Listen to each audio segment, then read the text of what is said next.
For Creamer Media's Polity, I'm Shannon de Rehove. Researcher and analyst Professor Raymond Suttner joins me for Suttner's View, a weekly commentary on South Africa's political scene. Welcome, Professor. Thank you. Now, the ANC pulled 100,000 people into a rally on Sunday. What does this tell us?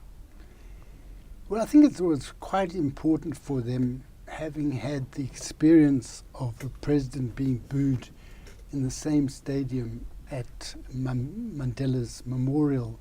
So it was important for Zuma, it was important for the ANC. I think it was also important for the Gauteng ANC because they were blamed for the booing. But ultimately, we have to ask ourselves, what does it mean? We know that the ANC is going to win the elections. They're going to probably get over 60%, although I'm not an expert on polling.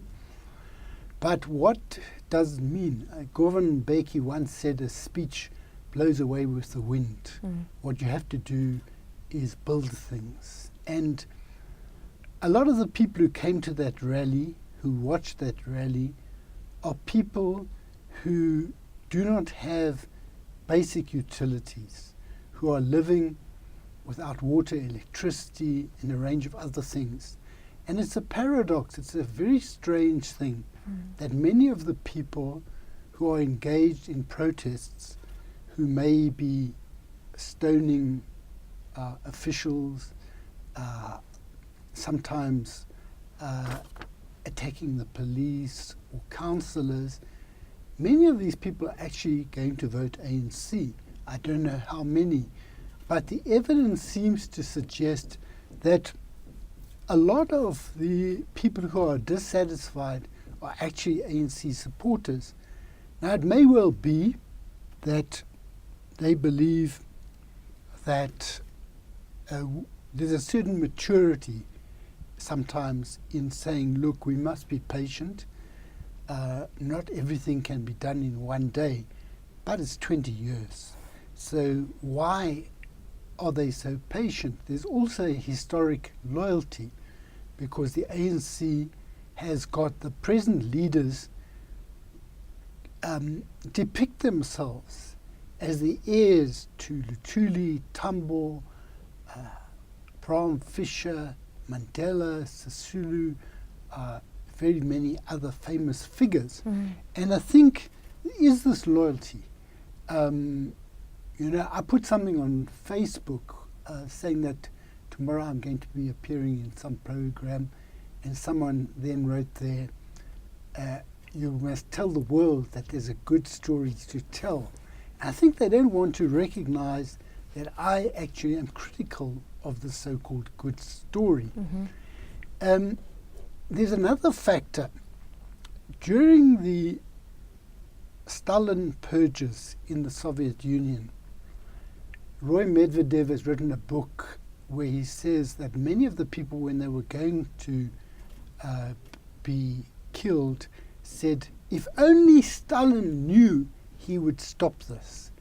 And I think there may be some people who believe that Zuma is actually a benign person, and if he knew about my house that's leaking or the sewerage that's going in the street, he would stop it. And in fact, when he does go to a place and he sees something happening, he fixes that one, he tries to fix that one case. So there's a lot of reasons, but ultimately we have a situation where when people leave that stadium, we are no wiser as to how they are going to deal with the multiple scandals, with the violence, with the lawlessness. And Zuma was interviewed yesterday or the day before, and he made it very clear that the average voter is not concerned about Nkandla. It is only the press and bright people, he says, clever people, meaning those Africans who are intellectuals, who formulate their ideas in a particular way. And so he's not really showing any sense that something wrong was done. So that big attendance at the rally doesn't bode very well in terms of those who want to see South Africa take a different path. What do we do about the continued support of a party that does not respect the Constitution and also engages in a range of other acts that are often illegal? I don't know, I may sound like a record that has been stuck in the same groove. I believe it's important for us to not to put all our eggs in one basket, the basket of electoralism. I'm not saying that electoralism is unimportant, that the vote is unimportant, but it's important when we are not able to hold our rulers accountable, when not only the leaders of government, but even the opposition parties are not carrying out their constitutional obligations to protect people. When they bring litigation, they generally don't bring litigation about what is happening at the lowest level. They bring it around the most dramatic public issues, or about a vote of no confidence, things like that. Now, so what I've been advocating is that it's important for people from a range of sectors to try to unite around the major issues of the day.